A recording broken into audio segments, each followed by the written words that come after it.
అందరికీ నమస్కారం అండి. ఈరోజు మనం సింహరాశి వారి యొక్క జాతక ఫలితాలను తెలుసుకోబోతున్నాము. సింహరాశి వారికి జనవరి 2 అనగా శుక్రవారం నాడు వీరి యొక్క జాతక ఫలితాలను తెలుసుకోబోతున్నాం. అయితే సింహరాశి ఎవరైతే ఇప్పుడే కొత్తగా మన ఛానల్ చూస్తున్నారో దయచేసి ఛానల్ సబ్స్క్రైబ్ చేసుకొని వీడియోకి లైక్ చేసి సపోర్ట్ చేయడం మాత్రం మర్చిపోకండి. మరి వీడియోని ఎక్కడ కూడా స్క్రిప్ట్ చేయకుండా చివరి వరకు చూసినట్లయితే మీకైతే పూర్తిగా అర్థమవుతుంది. రేపటి రోజున మీ యొక్క రాశి ఫలితాల ప్రకారం మీకు ఏ విధంగా ఉండబోతుందో తప్పకుండా తెలుసుకుందాము. మరి అంతకన్నా ముందుగా ప్రతి ఒక్కరు కూడా ఏదో సమస్య ఉంటుందండి. సమస్యలు ఎవరంటే ఉండరు కదా. అంటే ప్రేమ, పెళ్లి, ఉద్యోగం, వ్యాపారం, ప్రేమించి మోసపోవటము, నాగదోషము, సంతానం లేకపోవటము, భార్యాభర్తల మధ్య గొడవలు, ధనం లేకపోవటము, రాజకీయము, కోర్టు సమస్యలు, మీ మీద చెడు ప్రయోగాలు చేయటము, ఇలా ప్రతి ఒక్కరు కూడా ఏదో సమస్య ఉంటూనే ఉంటుంది. అయితే ఎక్కడెక్కడికో వెళ్ళి జ్యోతిష్యం చెప్పించుకొని నిరాశ చెంది ఉంటే ఒక్కసారి మన గురువుగారిని కాంటాక్ట్ అవ్వండి. శ్రీ ఇంద్రకీలాద్రి కనకదుర్గమ్మ ఆశీస్సులతో జ్యోతిష్యం చెప్పాను. మన గురువు పేరు వచ్చి పండిత రాజు గారు అండి. మీరు సంప్రదించిన ఫోన్ నెంబర్ 973088956167. చాలా నమ్మకమైన గురువుగారు. మన గురుగారు స్త్రీ పురుష వశీకరణలో చాలా ప్రత్యేకత గలవారు. మీకు ఎటువంటి సమస్యలున్నా నమ్మకంతో ఒకసారి ప్రయత్నించండి. ఈ గురువుగారి ద్వారా చాలా మంది లబ్ధి పొందారండి. మేము కూడా మాకున్న సమస్యలని ఈ గురువుగారి ద్వారా పరిష్కరించుకున్నాము. మీరు కూడా నమ్మకంతో ఒకసారి ప్రయత్నించండి. దూర ప్రాంతంలో వారికి ఫోన్ కాల్ ద్వారా మీ యొక్క సంపూర్ణ భవిష్యత్తు ఖచ్చితంగా తెలుపుతారండి. మీ యొక్క ముఖము చేతిరేఖలు చూసి మీ యొక్క భవిష్యత్తు జరగబోయే గురించి ఖచ్చితంగా వివరిస్తారు. నమ్మకంతో ఒకసారి ప్రయత్నించండి. 100% ప్రతి ఒక్క సమస్యకైతే మన గురువుగారి దగ్గర ఖచ్చితంగా పరిష్కారం కలదు. ఒక్కసారి నమ్మకంతో ప్రయత్నించండి. ఇక వివరాలకు వస్తే కనుక ఈ రాశి వారికి రేపటి రోజున అన్ని విధాలు కూడా మంచిగానే ఉంటుంది. నెల ప్రారంభంలో సూర్యుడు, అంగారక, బుధుడు మరియు శుక్రుడు మీ రెండో ఇంట్లో కూర్చొని ఆర్థిక వృద్ధిని పెంచుతారు మరియు మీ ఆర్థిక స్థితిని బలోపేతం చేస్తుంది. నెల ద్వితీయార్థంలో మీ గ్రహాలన్నీ కూడా మీ మూడో ఇంట్లోకి వస్తాయి. ఇది ప్రయాణ అవకాశాలు సృష్టిస్తుంది. శని 5వ ఇంట్లో, రాహు 4వ ఇంట్లో, కేతు 10వ ఇంట్లో మరియు బృహస్పతి 8వ ఇంట్లో ఉంటాడు. మీరు ఆధ్యాత్మిక కార్యక్రమాల్లో ఎక్కువగా పాల్గొనే ప్రభావాన్ని కలిగి ఉంటారు. మీరు దీర్ఘకాలిక ప్రణాళికలు రూపొందించడానికి ఇష్టపడతారు. జనవరి నెలవారీ రాశిఫలం ప్రకారము ఈ రాశి వారికి శ్రామిక ప్రజలు కొంత జాగ్రత్త వహించాలి. మీ మనసు పనిలో బిజీగా ఉంటుంది. ఇది కొన్ని సమస్యలను కలిగించవచ్చు, కానీ మీ ప్రయత్నాలు పెరుగుతాయి. ఇది మీకు విజయాన్ని ఇస్తుంది. మీ సహోద్యోగులతో మంచిగా ప్రవర్తించండి. నెల ప్రారంభంలో వ్యాపారవేత్తలు మంచి లాభాలను పొందుతారు. నెల ద్వితీయార్థంలో ప్రయాణం చేస్తే విజయం సాధిస్తారు. విద్యార్థులు చదువులో కొన్ని అడ్డంకులు ఎదుర్కోవాల్సి ఉంటుంది, కానీ మీరు క్రమం తప్పకుండా మరియు క్రమశిక్షణతో చదువుపై శ్రద్ధ చూపినట్లయితే మీరు గొప్ప విజయాన్ని పొందవచ్చు. మీ ఆరోగ్యానికి సంబంధించినంత వరకు మీరు ఏ ఆహారం పట్ల శ్రద్ధ వహించాలి, ఎందుకంటే ఆహారం సంబంధించిన సమస్యలు మిమ్మల్ని ఇబ్బంది పెడతాయి. మీకు దంతాలు లేదా నోటిపోతలు లేదా మొటిమల వంటి సమస్యలు ఉండవచ్చు. కుటుంబ విషయాల్లో కొంచెం జాగ్రత్తగా ఉండండి మరియు చేదు మాటలు మాట్లాడడం మానుకోండి. వివాహితులకు నెల ప్రారంభం మంచిది. సంబంధంలో ప్రేమ మరియు అండగా కూడా బాగుంటుంది. అదే ద్వితీయార్థంలో కొంత సంఘర్షణ ఉండవచ్చు. ప్రేమకు సంబంధించిన విషయాలు ఈ నెల సాధారణంగా ఉంటుంది. మీరు మీ ప్రేమను దాచడానికి ప్రయత్నిస్తారు, దాన్ని రహస్యంగా ఉంచుతారు, కానీ మీ ప్రియుల మరియు సంబంధంతో నిజాయితీగా ఉండటం మీకు మంచిది.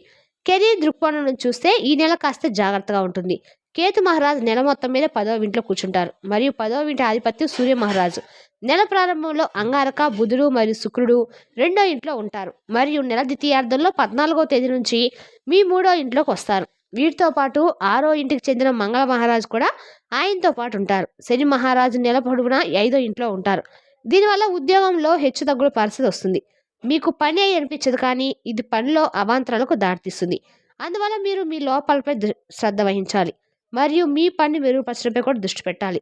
తద్వారా సమస్యలు తగ్గుతాయి. నెల రెండో భాగంలో సహోద్యోగుల నుంచి మంచి ప్రవర్తన వల్ల మీరు పని ప్రాంతంలో విజయం సాధిస్తారు. వారు మీకు ప్రతి దానిలో సహాయం చేస్తారు. అహం ఎవరితోనూ ఘర్షణ పడినవదు. ఇలా చేయడం ద్వారా మీరు ప్రయోజనం పొందుతారు మరియు మీ సహోద్యోగంలో మీ పరిస్థితి మెరుగ్గా ఉంటుంది మరియు మీ ఉత్పాదకత కూడా పెరుగుతుంది. మీరు ఉద్యోగాలు మార్చాలనుకుంటే దాన్ని తీవ్రంగా తీసుకోండి. ఈ నెలలో మీరు విజయం సాధించవచ్చు. వ్యాపారవేత్తలకు ఈ నెల మంచిగా ఉంటుంది. 7వ ఇంటికి అధిపతి అయిన శుక్రుడు నెల ప్రారంభంలో సూర్యుడు, అంగారకుడు మరియు బుధుడితో రెండో ఇంట్లో ఉంటాడు. ఇది వ్యాపారంలో మంచి ప్రయోజనాన్ని అందిస్తుంది. ఆ తర్వాత 13వ తేదీ నుండి శుక్రుడు 3వ ఇంట్లోకి వస్తాడు. దీనివల్ల వ్యాపార ప్రకటనలు ప్రారంభించడం సాధ్యమవుతాయి. మార్కెటింగ్ బాగుండాలి, దానిపై మీకు ప్రత్యేక శ్రద్ధ ఉండాలి మరియు మీరు దానిలో విజయం కూడా సాధిస్తారు. ఇది వ్యాపారంలో పురోగతికి దారితీస్తుంది. దీర్ఘకాలిక ప్రణాళికలు మీకు అనుకూలంగా ఉంటాయి మరియు వాటితో మీ వ్యాపారం పురోగమిస్తుంది. ఆర్థిక దృక్కోణం నుంచి చూస్తే నెల మీకు ఆర్థికం కూడా చాలా బాగుంటుంది, ఎందుకంటే నెల ప్రారంభంలో అంగారకుడు, బుధుడు, సూర్యుడు మరియు శుక్రుడు మీ రెండో ఇంట్లో ఉంటారు. ఇది మీ డబ్బు, ఇల్లు. శని 5వ ఇంట్లో కూర్చొని రెండో ఇంటి మరియు ఏకాదశిని చూస్తారు మరియు బృహస్పతి మహారాజు 8వ ఇంట్లో కూర్చొని రెండో ఇంటిని చూస్తాడు. ఇది మీ ఆదాయంలో మంచి పెరుగుదల సూచిస్తుంది. ఖర్చులు నియంత్రించబడతాయి. అయితే 8వ ఇంట్లో తిరుగుగమ బృహస్పతి ఉండటము శుభకార్యాల కోసం డబ్బు ఖర్చు చేయవచ్చు. మీరు ఎవరికైనా వివాహం లేదా పుట్టినరోజు కోసము చాలా డబ్బు ఖర్చు చేయవలసి ఉంటుంది. కానీ మీ ఆదాయం బాగుంటుంది. ఆర్థిక లాభాలు ఉంటాయి. మీరు పథకాల్లో విజయం సాధిస్తారు. దీనివల్ల డబ్బు కూడబెట్టి అవకాశం కూడా ఉంటుంది. అయితే నెల 2వ భాగంలో శుక్రుడు 13వ తేదీలో సూర్యుడు, 14వ తేదీలో అంగారకుడు, 16వ తేదీన 17వ తేదీన ఈ ఇంట్లోకి వస్తారు. అప్పుడు మీరు స్టాక్ మార్కెట్లో పెట్టుబడి పెట్టడం గురించి ఆలోచించాలి. మీరు పెట్టుబడి పెట్టాలనుకుంటే మీరు దీర్ఘకాలిక పెట్టుబడులపై దృష్టి పెట్టాలి. సాంప్రదాయ మార్గాల్లో పెట్టుబడి పెట్టడం మీకు ప్రయోజనకరంగా ఉంటుంది. నెల మొదటి భాగంలో వ్యాపారం నుంచి మంచి ఆర్థిక లాభాలు ఉండవచ్చు. మీరు దీని ఆరోగ్య దృక్పథం చూస్తే నెలలో మీరు ఆరోగ్యము బాగుంటుంది. కానీ 2వ ఇంటి మరియు 8వ ఇంటిపై ఎక్కువ గ్రహణ ప్రభావం కారణంగా మీరు మీ కుటుంబంపై శ్రద్ధకు వహించాల్సి ఉంటుంది. తినడం మరియు త్రాగడం ద్వారా గౌరవించబడే అసమతుల్యత జీవన శైలి కారణంగా మీరు వ్యాధులు రావచ్చు. మీరు అప్సెట్ అవ్వచ్చు. నోటిపూతలు, దంత నొప్పి, ముటుకుల సమస్యలు మిమ్మల్ని బాధిస్తాయి. వాటి గురించి జాగ్రత్త ఉండండి మరియు మీ ఆహార అలవాట్లు బాగా మెరుగుపరచుకోండి. ఇది మీకు ప్రయోజనం చేకూరుస్తుంది మరియు మీ పనులను జరిగేలా చేస్తుంది. నెల 2వ భాగంలో 4 గ్రహాలు మీ 3వ ఇంట్లో ఉన్నప్పుడు భుజాలు మరియు చెవుల్లో ఏదైనా సమస్య ఉండవచ్చు. కాబట్టి మీ వ్యక్తిగత పరిశుభ్రతపై శ్రద్ధ వహించండి మరియు మీకు ఏదైనా సమస్య అనిపిస్తే వైద్యుని సంప్రదించండి.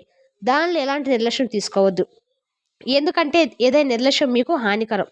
మార్గం అయితే నెల అవాంతరాల్లో మీరు మీ ఆరోగ్య సమస్యలపై ఎక్కువ శ్రద్ధ చూపిస్తారు మరియు మిమ్మల్ని మీరు ఆరోగ్యంగా ఉంచడానికి కొత్త దినచర్యలను అవలంబించవచ్చు. మీరు క్రమం తప్పకుండా వ్యాయామం చేయటం ఇష్టపడతారు. రేపటి రోజున యోగా అభ్యసించవచ్చు. ప్రేమ సంబంధాల గురించి మాట్లాడితే బృహస్పతి 8వ ఇంట్లో కూర్చొని శని నెల పొడవుల్లో 5వ ఇంట్లో కూర్చోవడం, మీరు నెల ప్రారంభంలో అంగారకుడు 2వ ఇంట్లో కూర్చోవడంతో 5వ ఇంట్లో అంగారక గ్రహము ప్రేమ సంబంధాల్లో తలకిందులవుతుంది. గొడవలు కొన్నిసార్లు విషయాలు చెప్పడం మరియు కొన్నిసార్లు ఆకర్షమైన విషయాల గురించి అవకాశాలు ఉన్నాయి. మీరు మీ ప్రేమను రహస్యంగా ఉంచడానికి ప్రయత్నిస్తారు, కానీ క్రమేపీ అందరి ముందు కనిపించడం ప్రారంభిస్తారు. మీరు మీ ప్రేమలో నిజాయితీగా ఉండాలి. మీ ప్రియురాలను జాగ్రత్తగా చూసుకోవాలి.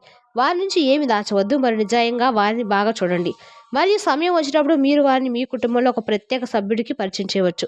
ఇది సంబంధంపై మీ నమ్మకాన్ని పెంచుతుంది మరియు దాన్ని బలోపేతం చేస్తుంది. వివాహిత స్థానికుల గురించి మాట్లాడితే 5వ ఇంటి అధిపతి శుక్ర మహారాజు నెల ప్రారంభంలో సూర్యుడు, అంగారకుడు మరియు బుధుడు 2వ ఇంట్లో ఉంటారు. ఇది నెల 2వ భాగంలో 3వ ఇంట్లోకి వస్తుంది. ఇది మీకు మరియు మీ జీవిత భాగస్వామికి ప్రేమ మరియు అనగా కూడా రక్షణ కలిగించడానికి అవకాశం ఉంది. పరస్పర సమన్వయం బలంగా ఉంటుంది. జీవిత భాగస్వామి ద్వారా ఆర్థిక లాభాలు పొందుతారు. అయితే నెల 2వ భాగంలో వివాదం ఏర్పడుతుంది. మీరు సంఘర్షణను నివారిస్తే మీ సంబంధంలో బాగుంటుంది. మీరు కుటుంబంపై శ్రద్ధ చూపితే 2వ ఇంటి ప్రభుత్వ బృహస్పతి మహారాజు నెల పొడవునా 8వ ఇంట్లో తిరోగమన స్థితిలో కూర్చుంటారు మరియు అంగారక, బుధుడు, శుక్రుడు మరియు సూర్యుడు నెల ప్రారంభంలో 2వ ఇంట్లో ఉంటారు. మరి శనిదేవుడు 5వ ఇంట్లో కూర్చున్న అంశంపై కూడా నెల పొడవునా 2వ ఇంట్లో ఉంటారు. దీనివల్ల ఇంట్లో ఏదైనా మంచి పనులు జరుగుతాయి.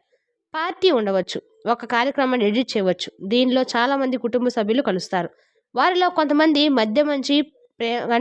కొంతమంది వ్యక్తుల మధ్య వైరుధ్య పరిస్థితి కూడా ఏర్పడవచ్చు. అటువంటి స్థితిలో మీరు ఏ మాటలలో కఠినత్వాన్ని నివారించాలి మరియు కుటుంబ వాతావరణం పాజిటివ్ ఉండడానికి ప్రతి ఒక్కరిని బాగా చూసుకోవడంపై శ్రద్ధ చూపాలి. ఇక నెల 2వ భాగంలో సూర్యుడు, అంగారకుడు, బుధుడు మరియు శుక్రుడు 4 గ్రహాలు మీ 3వ ఇంట్లోకి వెళ్తారు. ఇది తోబుట్టులతో కొన్ని సమస్యలు కలిగించవచ్చు. వారితో స్నేహపూర్వక సంబంధాన్ని కొనసాగించడంపై మీరు శ్రద్ధ చూపాలి. జనవరి నెలలో కొత్త కెరీర్ అవకాశాలకు తలుపులు తెరుచుకుంటాయి. జట్టు కృషిపై దృష్టి సారించడము సకారాత్మక ఫలితాలను ఇస్తుంది. పని ప్రాంతంలో సహోద్యోగులతో సహకారం పెరుగుతుంది మరియు మీరు మీ నాయకత్వ నైపుణ్యాలను ప్రదర్శించగలుగుతారు. మీరు ఈ విధంగా ప్రతిరోజు ఖచ్చితంగా కూడా ఈ నెలాఖరులో మీకు ఆరోగ్యంపై ప్రత్యేక దృష్టి పెట్టడం మాత్రం చెప్పదైన సూచన. కొత్త ఏమైనా వ్యాపారం చేయదలుచుకుంటే మాత్రము ఆచితూచి అన్ని రకాలుగా ఆలోచించి తర్వాత చేయడం అయితే చెప్పదైన సూచన. మరి తెలుసుకున్నాక రాశి వారి జాతక ఫలితాలను 3 ఏప్రిల్లో మళ్ళీ కలుసుకుందాం. Thank you for watching.